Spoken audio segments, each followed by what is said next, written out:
friends, welcome back to Eight Limbs Yoga. I'm so excited to be on this journey with you. Today we are still working in the first sutra, which is the yamas, and we're going to be discussing the second ethic of the yamas, which is Satya. And Satya is really the ethic of truth in thoughts, in words, and deeds, and it's really about aligning your actions with your intentions. And this particular ethic is something that I've really worked hard on in my own life. This was actually the first step in my journey. So back in my 20s, I kind of just started to realize that I wasn't really a person that I was very fond of. I spent a lot of mornings waking up feeling the need to apologize to everyone who I had offended the night before. My relationships weren't really going in any sort of great patterns, and it was, me. It was the patterns that I needed to work on, and it really started with being honest, and not just being honest with others, but first being honest with myself. I started to realize that, I would all too often say things that I thought someone else wanted to hear, or do things that maybe, again, didn't align with what I wanted, my deeper intentions, but I wasn't even giving myself the space to ask myself, what do I want? And what is my truth, so that I could then align my actions better following. So today on the mat, we're going to be working with Satya, in the sense that we are going to be honest with ourselves of our own body's limitations. And like I said, these sequences will be based around a peak pose. Today's peak pose is Bakasana, crow pose. And I want everyone to just explore the shape of the pose, not even necessarily get into flight today.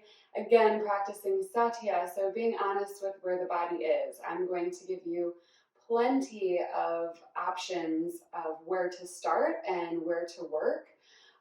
We're going to be building into this flow all of the things necessary to fully prepare the body to get into crow.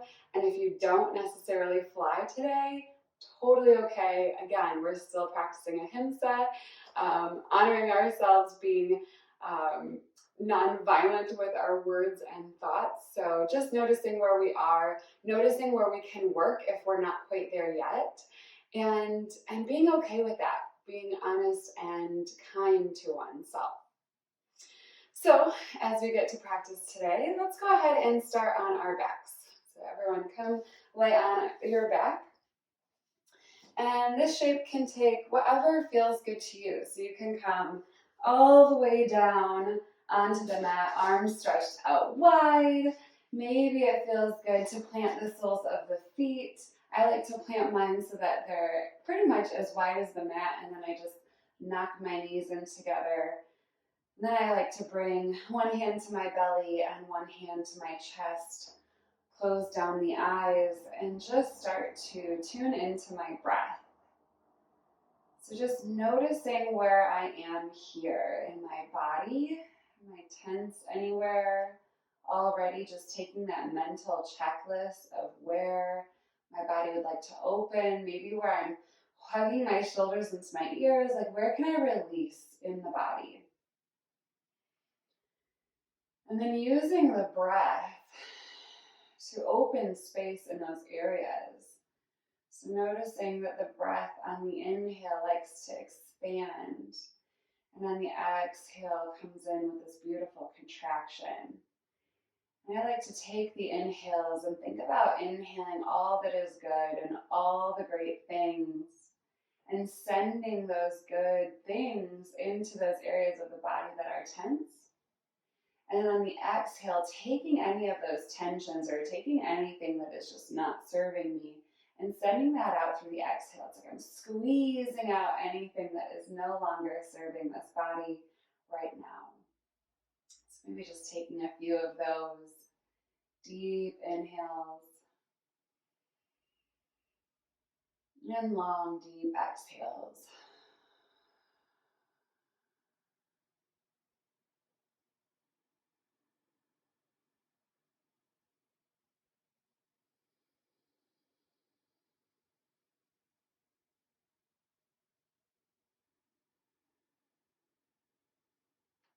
Also serves as a time to kind of calm the mind.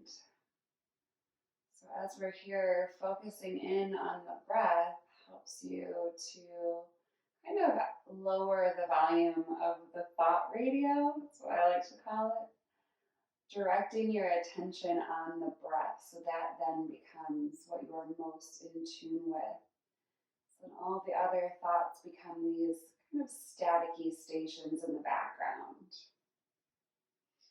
So healthy to take this at least once a day, even just coming to the mat and focusing on the breath. Just a little meditative state.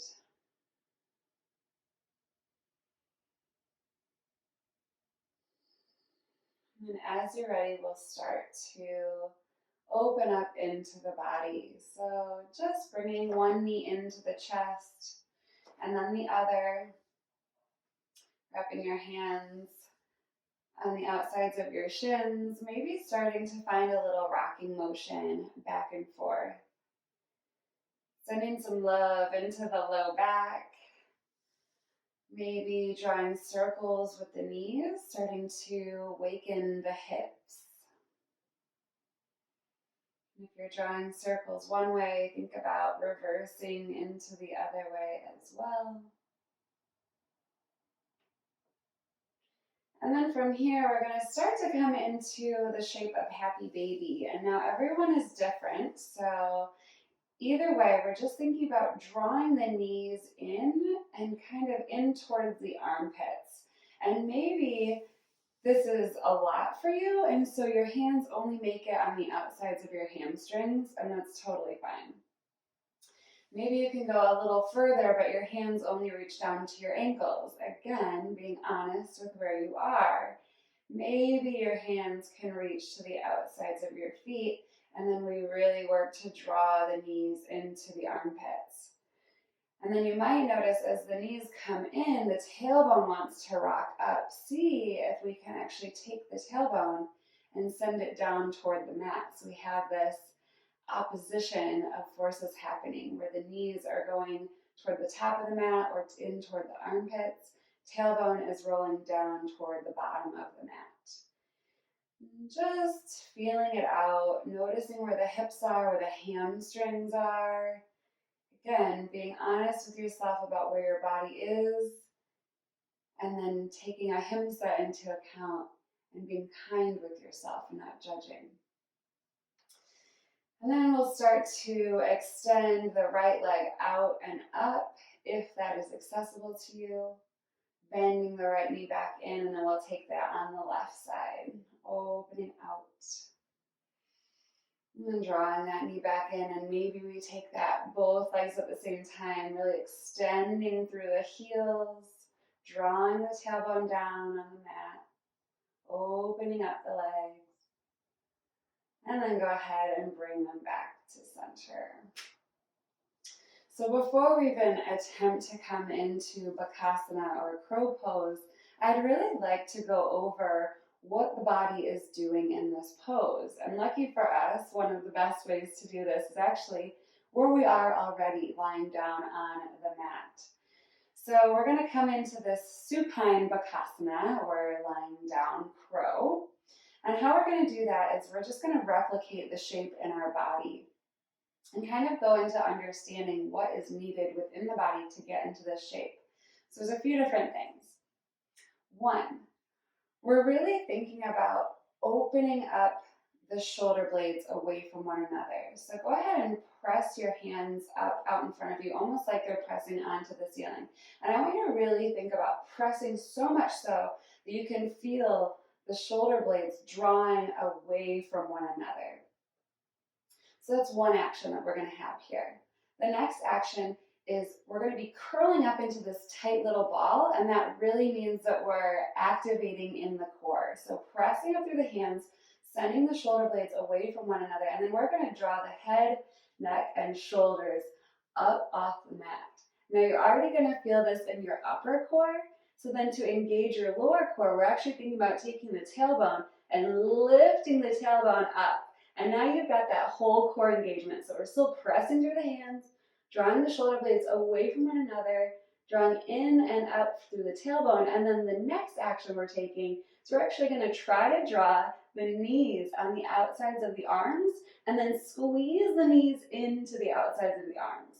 And this is turning on our adductor muscles. It's a group of muscles in the inner thighs that just help to squeeze everything into the midline. So you should be feeling a lot in this action right now. Go ahead and come back down. Whew. And we'll take that 2 more times just to get a little muscle memory so that when we do come into crow, your muscles are already like, we've been here before, we get this, we know what we're doing.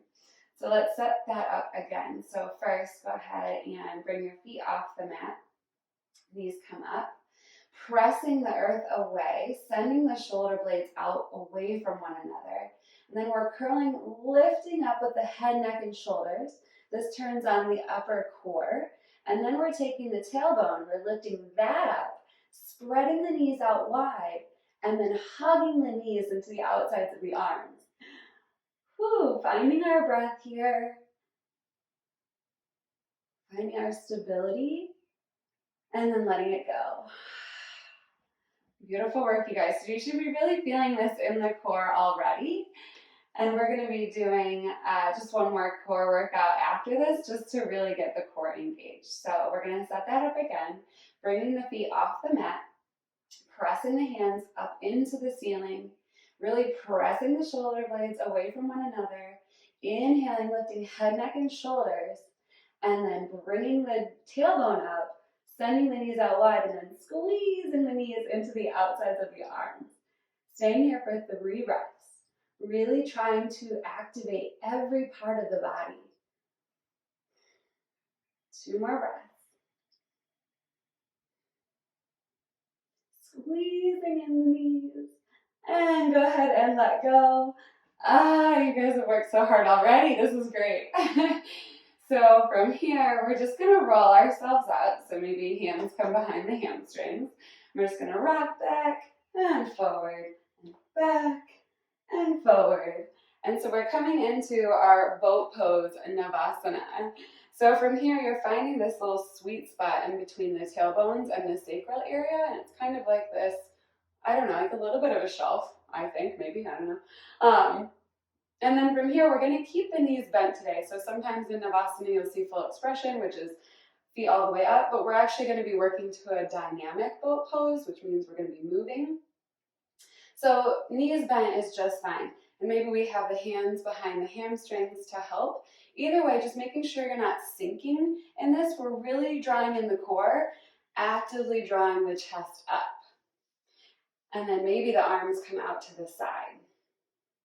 And then from here, like I said, we're turning this into a dynamic boat pose today. So we're going to be coming into this low half boat canoe. So on the exhale, lower about halfway down, extending the legs, remembering to keep the chest up nice and high. And then inhale, draw it all back in. Exhale, lower down. Inhale, draw it in. Exhale, lower. Inhale, in. Exhale, lower. Inhale in just twice more. Exhale, lower. Inhale in, last one. It's okay if you're shaking. Exhale, lower. Inhale in. Go ahead and cross the ankles. And then we'll come on over into our tabletop position. Whew. So as we find tabletop, we're thinking about stacking the knees underneath the hips, wrists underneath the shoulders. And then we're going to come into a few cat-cows, and this should feel really nice, extending through the core after we've just come into all of that flexion. So go ahead and drop the belly. We're going to tilt the tailbone up through the sky. Think about drawing the shoulder blades away from the ears, and then sending the chest forward. Gaze can go up. Inhale. And then on our exhale, we're going to tilt the tailbone under, arch the spine up, really press the earth away with all parts of the hands. Gaze can go between the thighs. And this is really a shape that we're going to be taking a lot today. So again, I said that part of the shape of Bakasana is spreading the shoulder blades apart, and that's what we're doing here. So as we arch through the spine, you can feel the shoulder blades drawing away from one another. And then go ahead and inhale, tilt that tailbone up one more time, dropping the belly, gaze goes out in front again, opening up through the core after we've just contracted everything. And then tilting the tailbone under, again, sending all of the earth away through the palms, really arching through the spine, almost like we're coming into this tiny little ball here.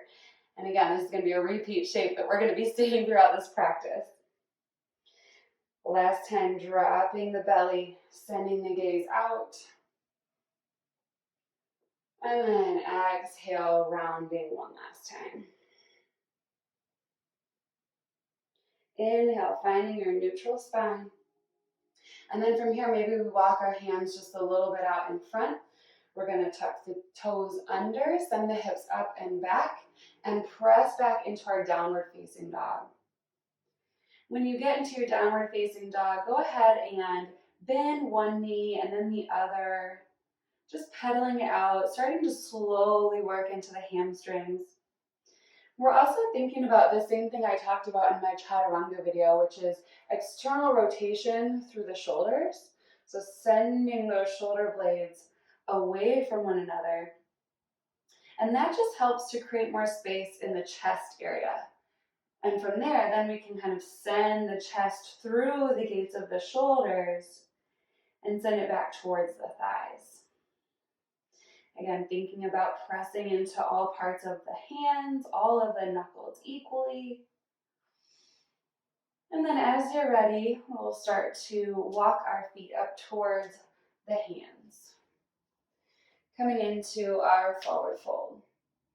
So in this first forward fold, yogi's choice, depending on what you want to work on here. So if you're really feeling tight in the hamstrings and you want to get a good hamstring stretch, think about drawing your chest a little bit forward, sucking the navel in toward the spine, and then engaging the quads. This will give you length through your upper back.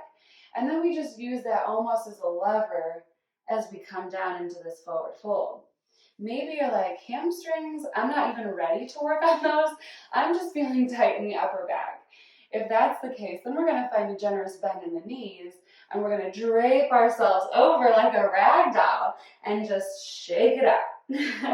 I have one of my favorite yoga teachers on Yoga Glow is Catherine Buting.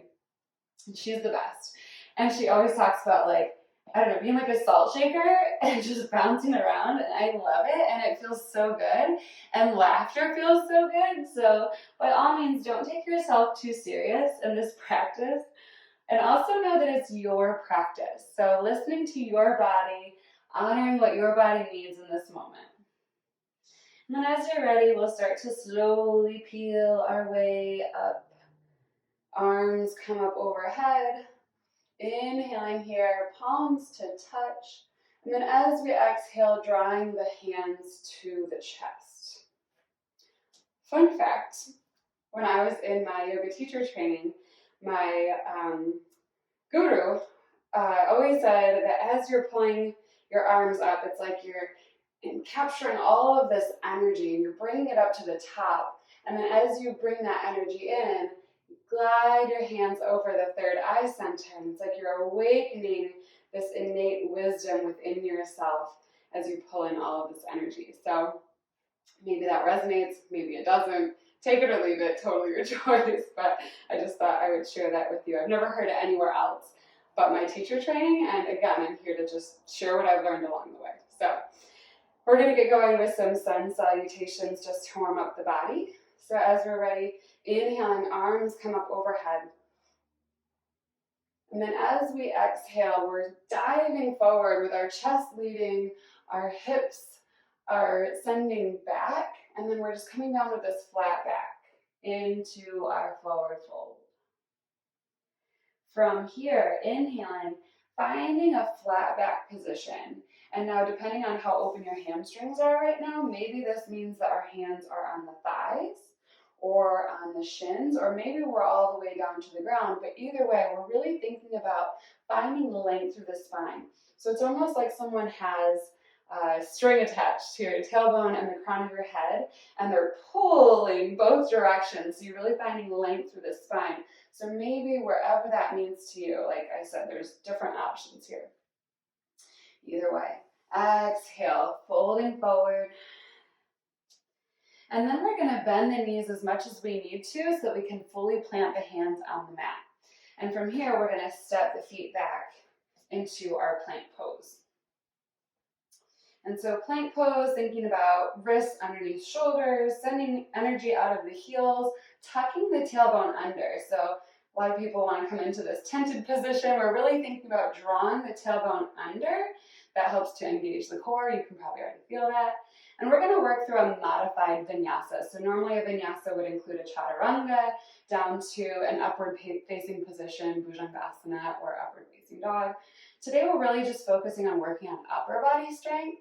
So we're just going to do a chaturanga push-up and then come into downward facing dog. So that will look like inhaling our weight forward. And if you want to be on your knees for this, totally okay. Either way, we're inhaling forward, tucking the elbows into the side body, lowering halfway down. Inhaling, pressing back up. If you came off your knees, come back into plank, and then exhaling, sending it back to downward facing dog. And then as you come into downward facing dog, again, if you still feel like you need to pedal out those feet, go ahead. Either way, we're just going to find a few breaths here before we start to move again.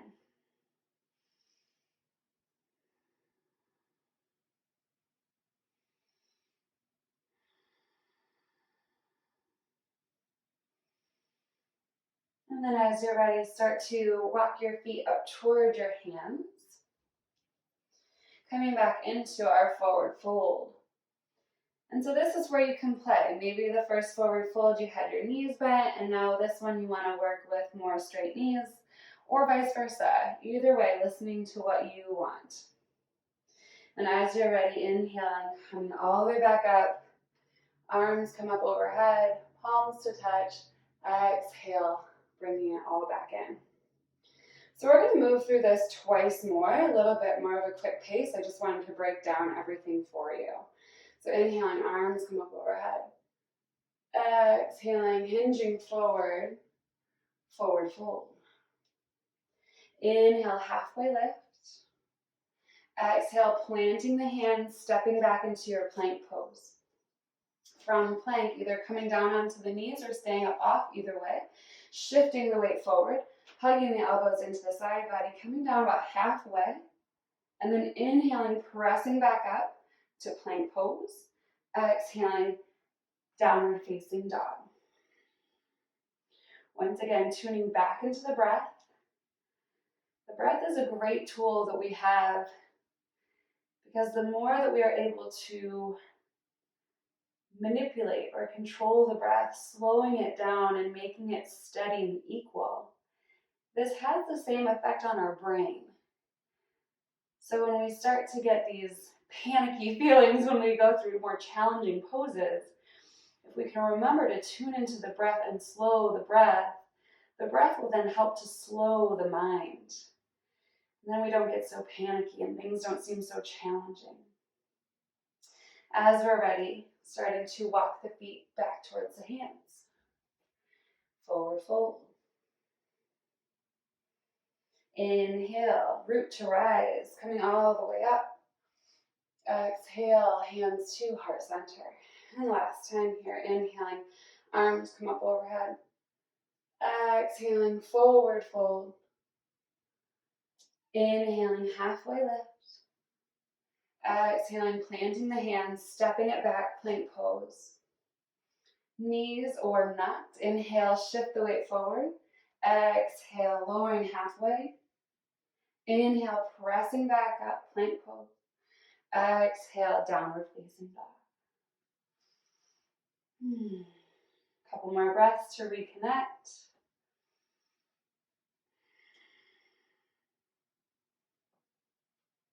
And then as you're ready, start to make your way up toward the top of the mat. Finding your forward fold. Exhale here.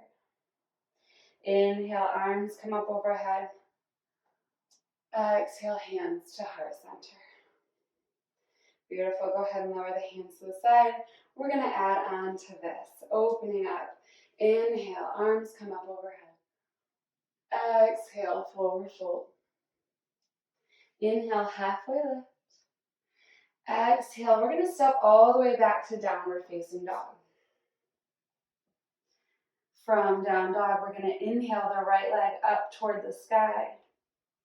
As we exhale, we're going to draw the nose toward the knee, shifting the weight forward. And this is one of those times where we're really thinking about pressing the earth away, rounding through the spine, sending the shoulder blades away from one another, and then really using that low belly core to draw the knee in and up toward the nose. Then maybe the toes go as high as they can up to the glute. Beautiful. Then we're going to inhale, lifting that leg back up into the air. One more time. Exhale, drawing everything into the midline. Inhale, up and out. Last time, everything squeezes in. And then this time, we're going to step the right foot in between the hands. Beautiful. And if that foot doesn't make it in between the hands, it's okay to step wherever it needs to go and then use your right hand to then guide it the rest of the way. Again, being honest with ourselves about where we are and then being kind to ourselves and not judging. From here, we're setting up to come into our crescent pose. So we're making sure that that knee is stacked over the right ankle, firing up through both legs, and then we're going to inhale, arms come up overhead. From here, we're going to exhale, open up to our warrior two. So that means we're pivoting on the back foot so that the back edge of that back foot is then parallel with the back edge of the mat. And then the right toes are facing dead ahead. The knee is tracking over the big toe and the second toe. And then making sure that the heel of the right foot is in line of the arch of the back foot. So much to think about. And then we're opening our arms up to either side. Gaze goes over the right middle fingertip. And then maybe we think about sinking down into that front knee.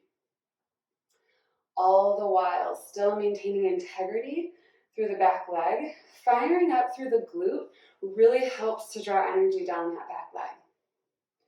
Staying here for a couple more breaths. Again, using the deep inhales and slow exhales to control the mind as well. The mind is the first thing to say, I'm done. I want out of this pose. See if we can be the ones to control that a little bit, using the breath as the tool. From here, we're going to inhale, flip the right palm up towards the sky.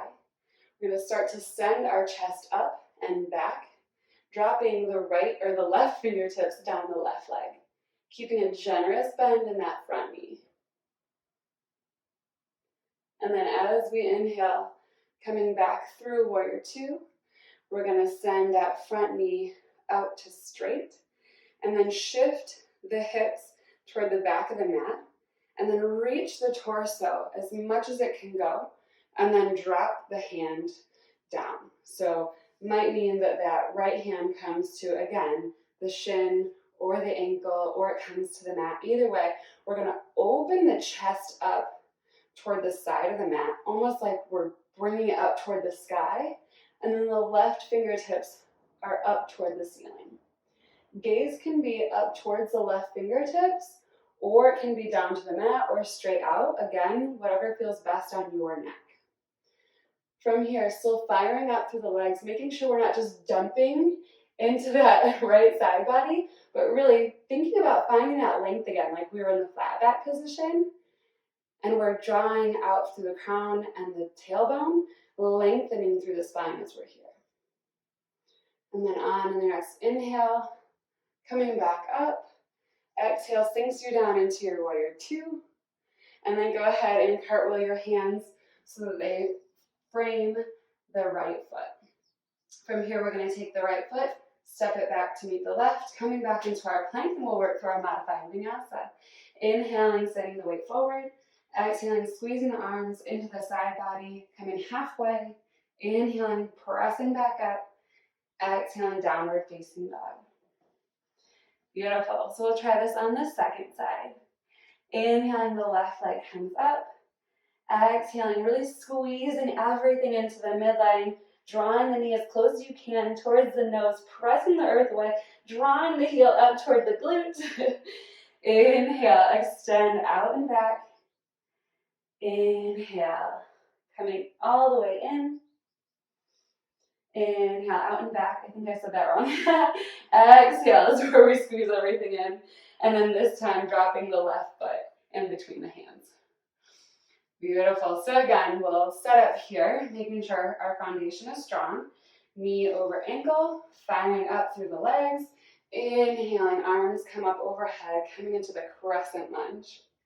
And then as we exhale, we're going to pivot on the back foot, coming into warrior two on the second side. So going through the checklist again, watching the feet, noticing if the knee is tracking, kind of pushing it towards the pinky toe side of the foot.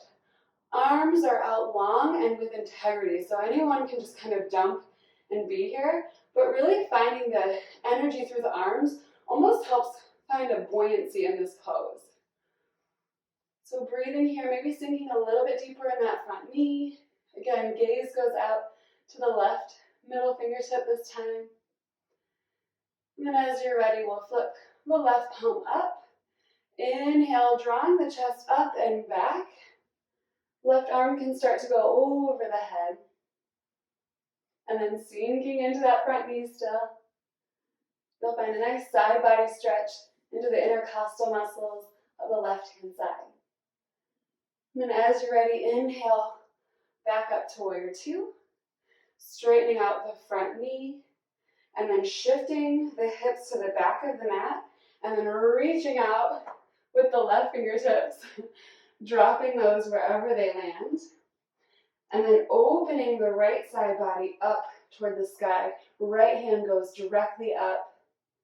And again, thinking about not sinking here, but really actively finding that straight spine. It's almost like if you had a wall on your back side, each part of this back body would touch the wall evenly. And then as you're ready, we'll inhale, coming back in to our pose, and then exhaling to warrior two.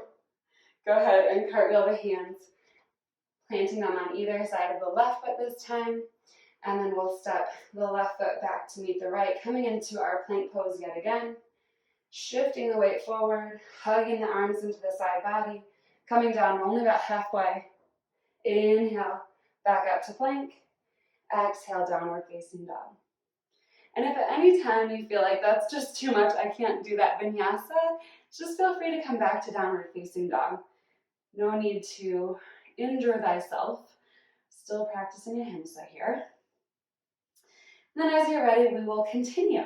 So similar to what we did last time, only we're kind of building onto it. So inhaling, right leg up toward the sky. Exhale, this time as we exhale, we're bringing the right knee to the right armpit or elbow. So wherever it goes, but really trying to hug it up and in. And then on the inhale, bring it up and back. Once again, exhale draws everything up and in. Inhale up and back. Last time, sending everything forward, really drawing that knee into the arm, and then we'll step the right foot on the outside of the right hand. So we're coming into this lizard pose, and feel free to drop the back knee if that feels good, or you can stay off, either one. What we're really thinking about here, oftentimes in lizard, we're thinking about opening up the hip this way, but I really wanted to work with the adductor muscles. So the muscles that are drawing the legs into the midline. So in that case, I want you to think about squeezing your upper right arm with your right knee. So drawing everything in and then sending your heart forward, sinking down into the hip crease of the left hip. This should feel like a really nice stretch, but you should also feel very active in this pose. And then as you're ready, if you came down onto the knee, we'll go ahead and come off it and then rock a little bit, find some momentum, and boom, step the left foot to meet the right. So from here, we're coming down into our Malasana squat. So Malasana, usually we have our heels in a little, toes out. And if this doesn't quite work for you yet, if you have a book or a block, feel free on whatever level you need to kind of come into this pose here. No matter where you are, we're going to take the elbows, place them on the insides of the knees, and we're opening up. It's really starting to open up through the hips, just getting our hips used to this extreme flexion pose that we'll be coming into with Bakasana. So just taking a moment here, breathing and stretching. And then when we're ready, we'll place the hands down on the mat. We'll send the hips up, and then we'll just start to heel toe our feet in towards one another, coming back into our forward fold. And then from here, planting the hands, and we're going to step the right foot back, setting up for that crescent lunge once again.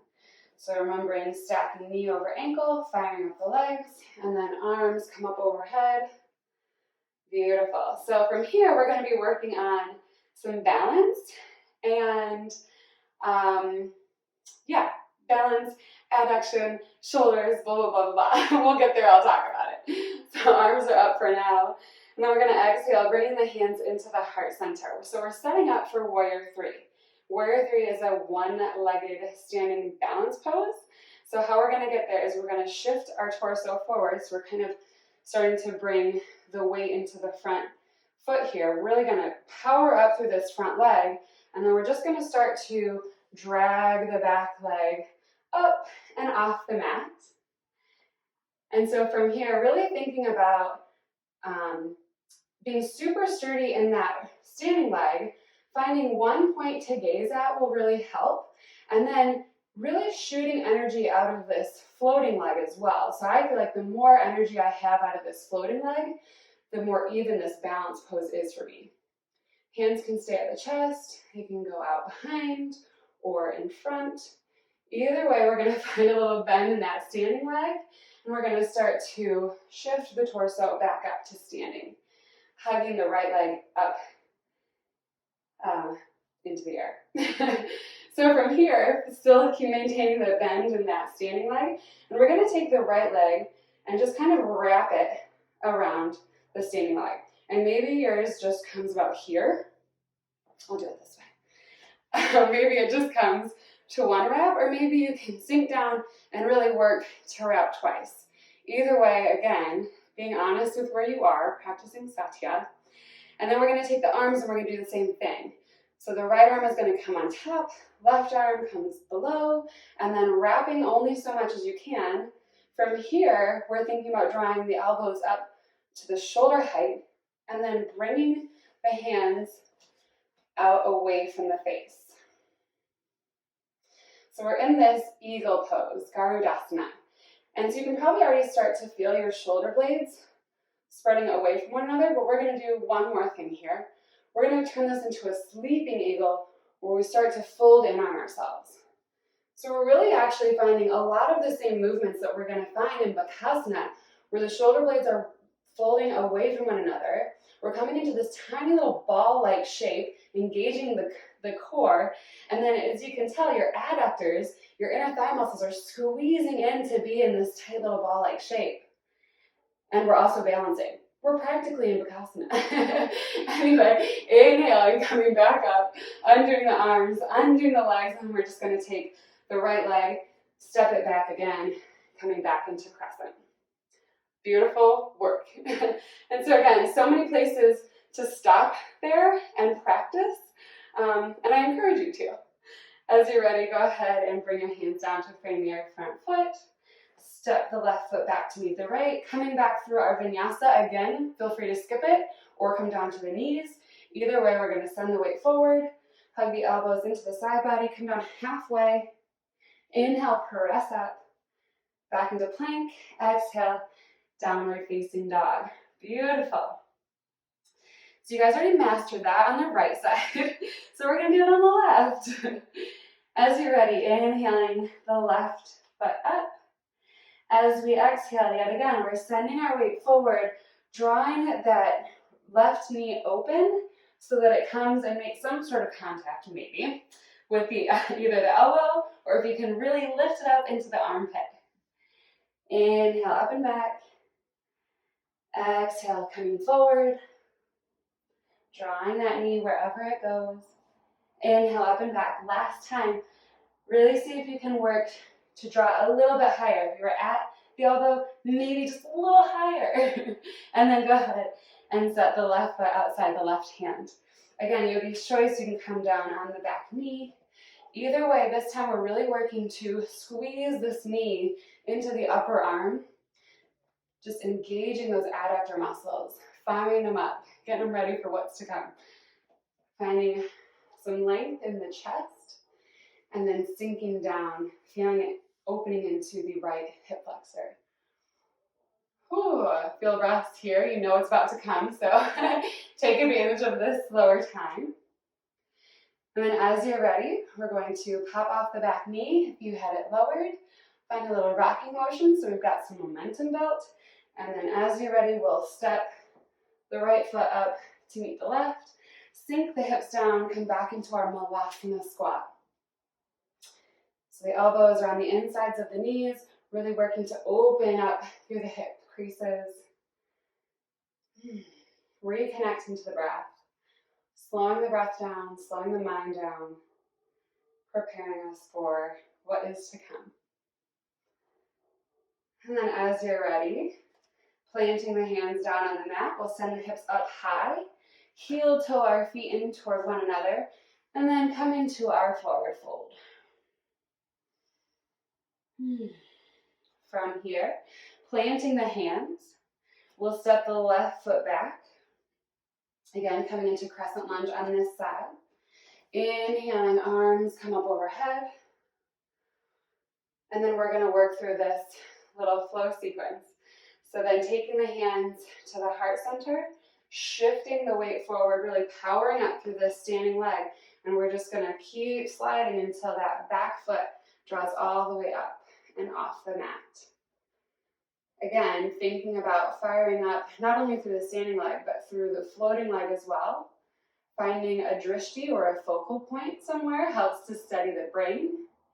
Arms can be out to the side or up and out. Either way, we're going to find a little buoyancy or a bend in that front leg. Start to shift the torso up, bringing the left knee up with you.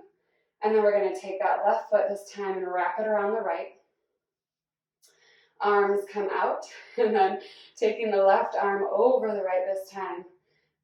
Twisting the arms up into this beautiful little knot. And we're going to send the elbows up to shoulder height, sending hands away from the face. And then we'll start to curl down in on ourselves, finding the sleeping eagle with all of the same properties of Bakasana. Pose. So we've got the balance, we've got the adductors working, where our shoulder blades are spreading away from one another. Our core is actively pulling us into this tight little ball.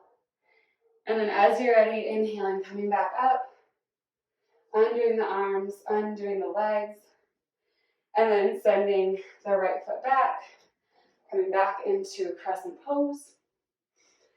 Hands come down to face, or to plant next to the right foot, stepping the right foot back. And again, this is your last vinyasa, so either choose it or don't, totally up to you. Either way, sending the weight forward, hugging the elbows in, lowering halfway, inhaling, pressing up, exhaling, downward facing dog. Whew. That was a great flow, you guys. I am so proud of you. And again, so many places to pause and practice to help you get into what is to come. As you're ready, go ahead and just come on down to your knees. We'll send our hips back to our heels, coming into our child's pose. So here, again, just taking a breath, taking a moment to reconnect and to prepare the mind, I guess. You know, there's some more work to come. So using this time to just slow down the mind, breathe some confidence into yourself. And then I also want you to think about the shape that you're in right now. So if you take a look up at the screen, the Balasana, child's pose is also very similar to Bakasana in the sense that we have this extreme flexion of the knee, flexion just meaning a decrease of an angle. So flexion of the knee, flexion of the hips, and then you also have this very rounded spine here. So if you're in Balasana of this sort, you have a very rounded spine where the shoulders are moving away from one another. And that's essentially what we're getting into when we come into this pose. A lot of people think, this pose is so much brute arm strength. And yes, while you need some upper body to get into the pose, it's also so much of what we've been practicing, which is the core engaging to come into this tight little ball. It's the adductors really squeezing in on the upper arms to help you get this almost lift of the upper back. And then it's sending the shoulders away from one another and coming into this tiny little curled ball position. True full expression Bakasana, your top of your spine, this arch of the spine, is actually the highest point of the pose. So a lot of times people think, I need to get my hips high.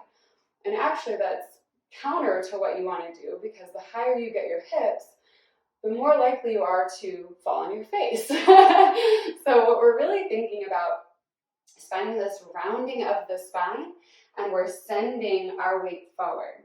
And so as we get into this, it'll become more apparent of what I'm talking about. So let's get into this. So I want to set up, before we get into using any props, I really want to make sure that we're all very aware of what we're looking for in this pose. So like I said, a lot of people think it's about getting your hips really high up, and really it's not. It's about sending the weight forward. So I'm going to demonstrate that a little bit. So this whole class I've kind of been talking about coming into this tiny little ball, and this is why. So as we come into this pose, we're thinking about bringing our feet together, or at least our toes to touch. We're sending our knees out wide, and then we're bringing our hands on the inside. And now as you can see from this posture, I'm really coming into this tiny ball-shaped position. And so from here, we're going to take this ball that I've just created. We are going to come up off the heels and then lift the hips up to start. And then this is really where you want to start to squeeze the knees into the upper arms. So my arms kind of start off wide, and then as I raise my hips, I bring the elbows in, almost like we're coming into that chaturanga push-ups. We're building this chaturanga shelf, squeezing in with the knees into the upper arms, and then drawing in through the core so that I'm really tucking into this ball shape. And then from here, like I said, we're not thinking about coming up and down, like that's a face plant. What we're thinking about is taking our gaze way out in front of us. And then you're gonna watch my forearms, because what I'm really just looking to do is bring my forearms so that they're perpendicular with the mat. So I kind of make this right angle.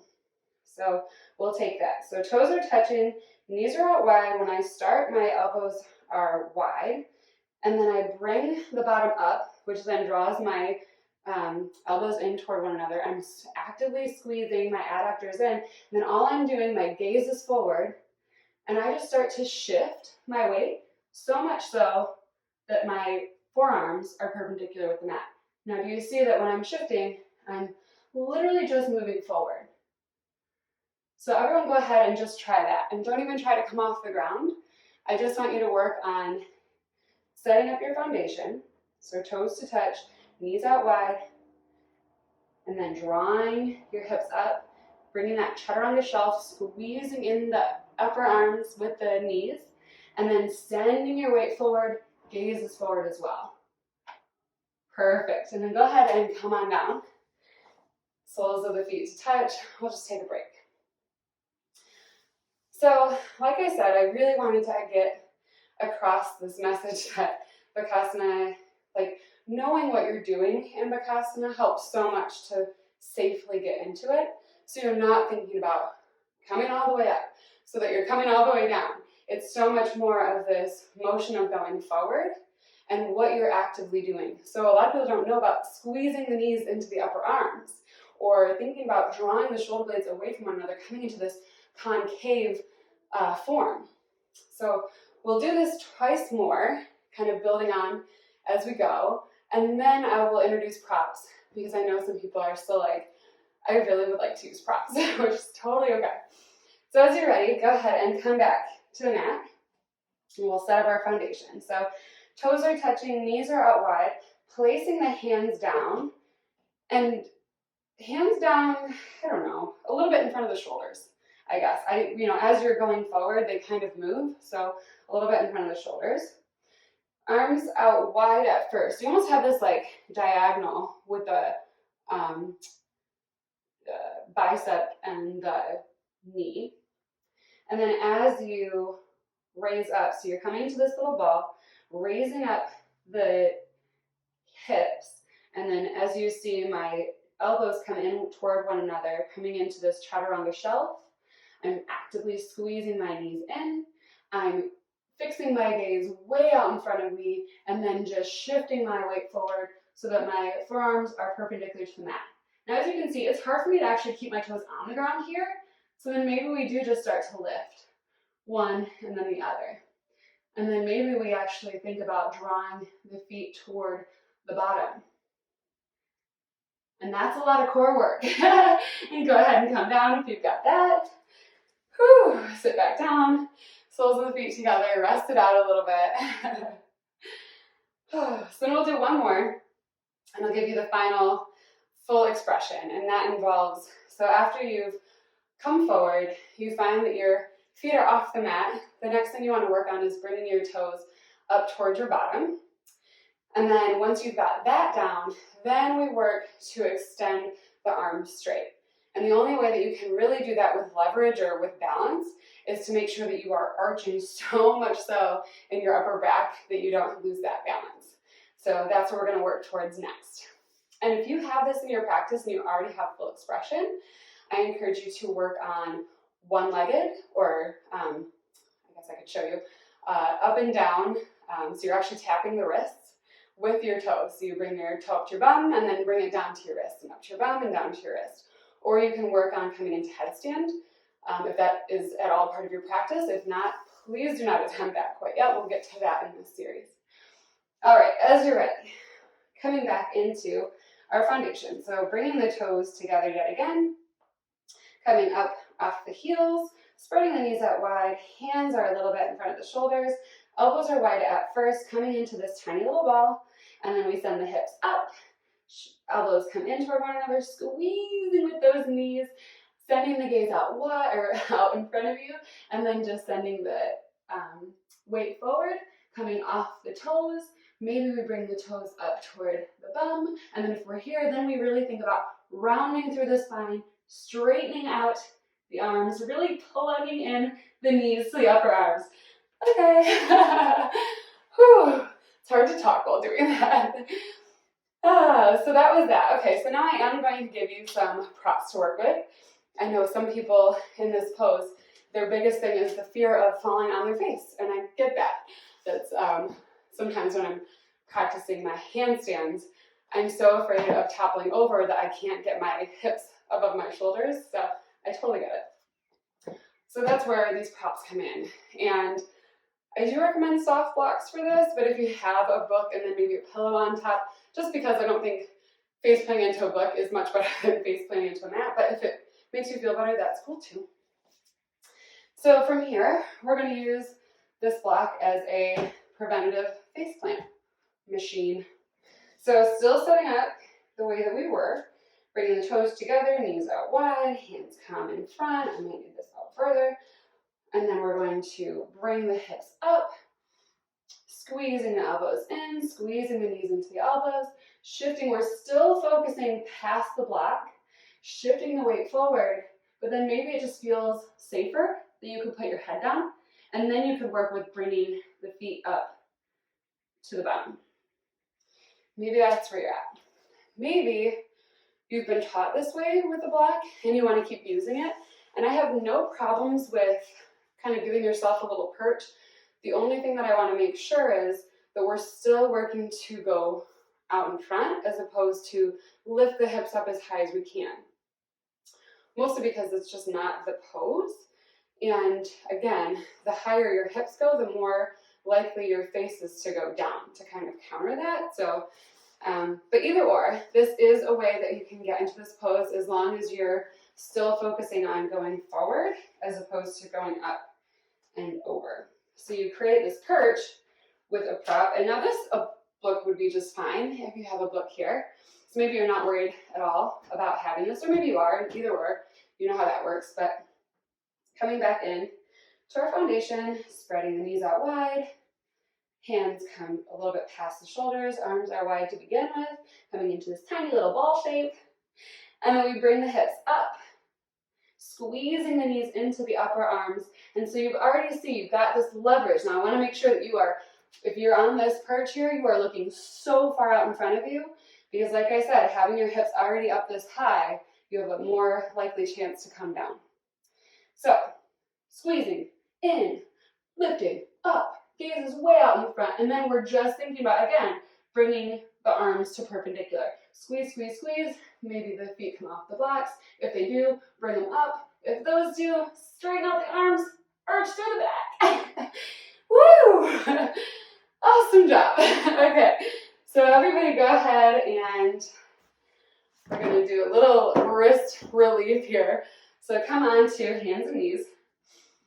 And we're just going to bring the backs of the hands onto the mat. So again, I kind of went over this a little bit with my chaturanga practice video. But just kind of working to shift the weight forward and backward. Again, the more intense this is for you, shift your weight forward. It'll take some of the intensity out of it. If you want a bigger stretch, take your weight back. Either way, making sure that all fingers, thumbs, and pinkies included are pressing into the ground. This just really fires up and keeps everything engaged so you're not pulling too much. And then when you're ready from here, we'll take the hands so that the middle fingers are looking at each other, palms pretty much directly underneath the shoulders. And then same thing, pressing into all of the fingernails, thumbs, and pinkies. We'll just start to rock forward and backward, maybe side to side. Just give your wrist a little counter. That's a lot of wrist work. So maybe when you're practicing for your homework, you do some of the wrist strengtheners, the fist fives, or coming up and just doing little like palm press ups, I guess, either one. All right, and then as you're ready, we're gonna go ahead and come all the way down onto the mat. Nothing fancy to get there, just lowering all the way onto the body. Oh, feels good. And then we'll slide the upper arms down onto the mat. We're coming into Sphinx pose, so we've been doing a lot of curling under, curling in, and contracting into the core. So now we're going to kind of work to release that a little bit. So pressing the palms and the forearms into the mat, and then making sure that we're still active in the low body as well. We have a tendency to want to then just completely arch through the low back, and that can hurt in this pose. So if you want to draw the tailbone kind of down towards the feet, that helps to take some of that crunch out of the low back. Pressing into the mat, and then we're going to think about almost like we're drawing the hands back towards the feet. So isometrically drawing the hands back, so kind of like energetically drawing the hands back, and then this should help pull the chest through the shoulder girdle. Again, if you feel that super crunch in the low back, think about drawing the tailbone down, engaging the glutes even. This should feel good. Nice big stretch throughout the core. And then as you're ready, go ahead and release. Maybe make a pillow with your hands. One cheek can go on one side. Just enjoy the reprieve.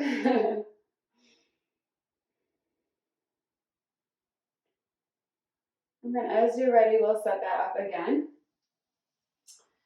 So elbows kind of lined up with shoulders, pressing into the mat. And this time we have an option to add on as well. So we're just taking the regular Sphinx, still pressing into the hands, drawing the hands back toward the toes. If you're adding on, we're pressing into the hands so much that we're lifting off the forearms. And this is where it's really important to tuck that tailbone under, because you could come off and then really just dump into the low back, and that's not getting the stretch that we want. That's just dumping into the low back. So think about drawing the tailbone down toward the toes, pressing in, and then we're still thinking about drawing the hands back towards the feet and getting that beautiful stretch into the front body. And then as you're ready, go ahead and lower, taking the hands once again as a pillow, maybe resting the opposite cheek this time.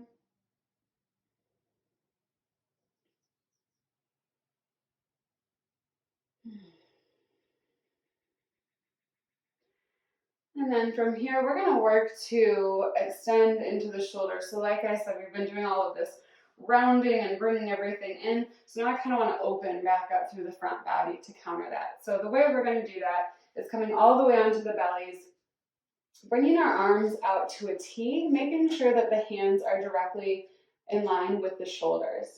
And I'll go to the right hand side first. So what we're going to do is we're going to take the left hand, press it into the mat kind of close to the chest.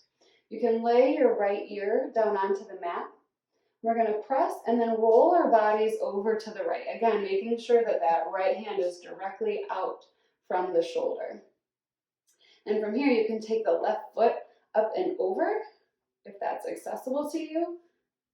Again, honoring your body, making sure that you're listening to your own limits. And if this is like a piece of cake, maybe we take the left hand up and over, really start to work to open the chest up to the sky. Breathing here. Oftentimes in this stretch, I'll find it in my lungs. Like I start to open it and I just have this like coughing attack, and it's like I needed whatever space I'm creating here, man, like crazy. Doesn't seem to be happening right now, so that's good. And then when you're ready, we will release that by coming out the way we came in, pressing the left palm down, returning back through center, and then we'll take that on the other side. So again, making sure that the left hand is directly coming out from the shoulder, pressing the right palm into the mat this time, and then lowering the left ear onto the mat, up and over with the right foot. Oh, here it is. Yep. And then if you want to add on a little bit, maybe taking the right fingers up and over, or just noticing that the sides are different and maybe that doesn't feel good on this side and you just want to stay here. Either way, finding deep breaths. This is not only a great chest opener, but a great lung opener, as I just mentioned. So really breathing into the lungs here helps to fill everything, oxygenate your blood. And then when you're ready, go ahead and roll back to center. We'll take both hands underneath the shoulders, press up to tabletop, and then we'll just swing our legs around, coming onto our backs. We'll take just a couple more poses to cool down and release. So all the way on the back, and we're setting up for our bridge pose. So as I mentioned, we've been doing all this contraction work into the core and rounding. So now we're going to work to counter that, to kind of open that up a little bit. So planting the feet hips distance apart from one another, kind of scooting them in towards the glutes. Maybe you can draw your middle fingers on your ankles. Either way, we're going to press the feet into the mat, pressing the hands into the mat as well. Starting to inhale and lift up through the tailbone. And then drawing this all the way up into the chest. Maybe repositioning through the feet, but just making sure that they are parallel with one another, not pointing out to either side. Keeping integrity into the knees. And then from here we have options. We can just stay like this, making sure that the chin is not tucked into the sternal notch, still giving ourselves length in the neck area. Or we can start to walk our fingers toward one another underneath the back and then interlace them drawing the shoulder blades in for the first time this entire practice, in toward one another. And then that really helps to send the chest up a little bit more. And then it's like you're pressing the top of your head into the mat too. And that helps keep the length in the neck there. Finding some deep breaths.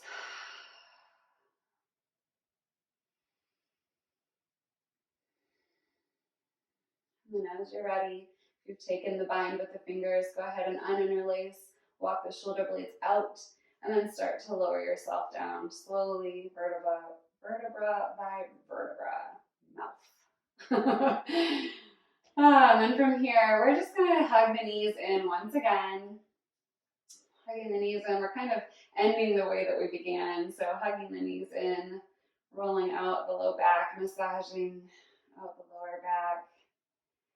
And then we'll come into one last happy baby. So whatever that looks like for you, maybe you're able to take the outsides of the feet, drawing the knees in towards the armpits, drawing the tailbone down toward the mat.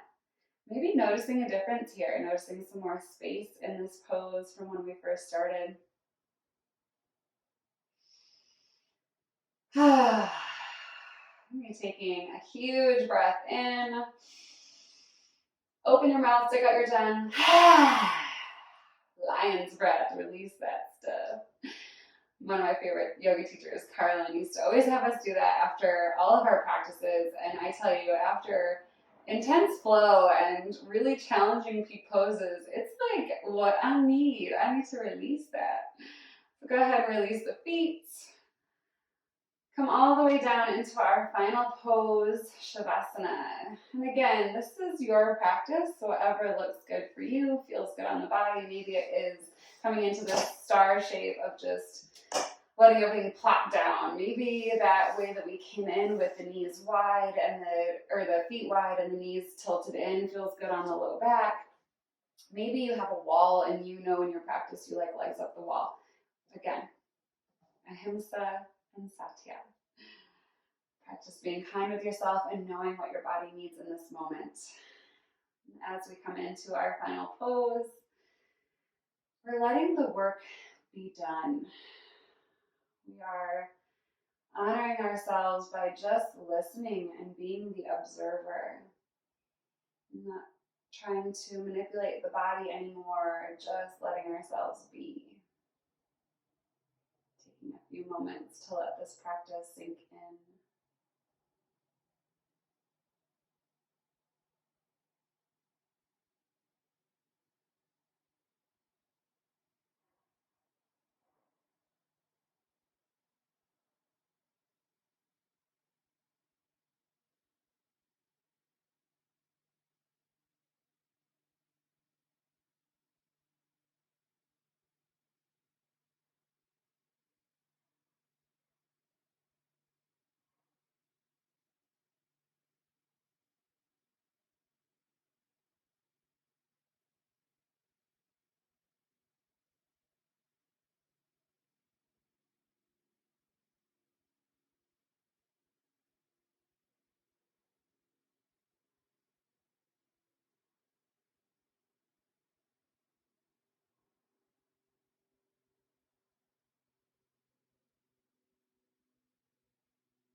And start to invite some small movements back into the body. Maybe wiggling fingers, toes. starting to grow those movements into rolling up the wrists and the ankles, tilting the head from one side to the other. And then slowly making your way over to one side or the other. Maybe taking your upper arm as a pillow, letting yourself rest and feel supported by the earth below you.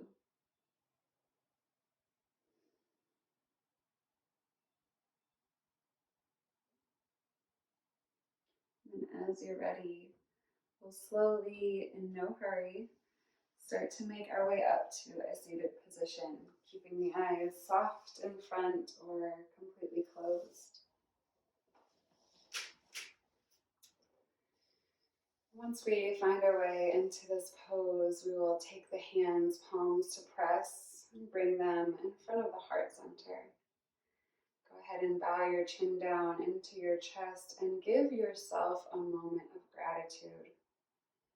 Gratitude for showing up to your mat, for taking this pose on as a challenge, for doing the best that you could in this very moment.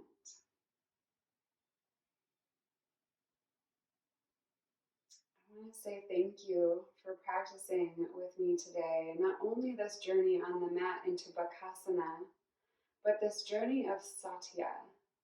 And as I mentioned earlier, this sutra, this ethic, really came to me before I even knew anything about the sutras. It came to me before I ever stepped foot on a yoga mat. This idea of being honest with myself so that I could then be honest with others really came from the understanding that in order to truly make the world a better place, I had to first start by working on myself. And sometimes that's a hard truth to swallow because we'd so much rather look elsewhere, right? Like, working on ourselves is the hardest part. We can fix everyone else. I know that. I'm so confident, right? But working on ourselves and taking responsibility for our behavioral patterns, our thought patterns, what we say to others and ourselves, that is the hard work. And that is the work that I'm trying to share with you. I have been on this self-betterment journey, my best life, since 2014. That was really when I made the discovery of, holy crap, I'm not a nice person. And I want to be a person that I admire. And I've been putting in the work, and I've been loving the results. And that was my intention of sharing all of this with you. So, that being said, I not only thank you for the practice on the mat, but I thank everyone who truly takes these ethics, these sutras, and brings them off the mat and really thinks about them throughout their day. Because I truly believe that the more people who are doing the work, the inner work on themselves, the better this world will become. We are all drops in a vast ocean of consciousness. So let's be those ripples that we want to see. Thank you again for practicing with me today and showing up to your mat.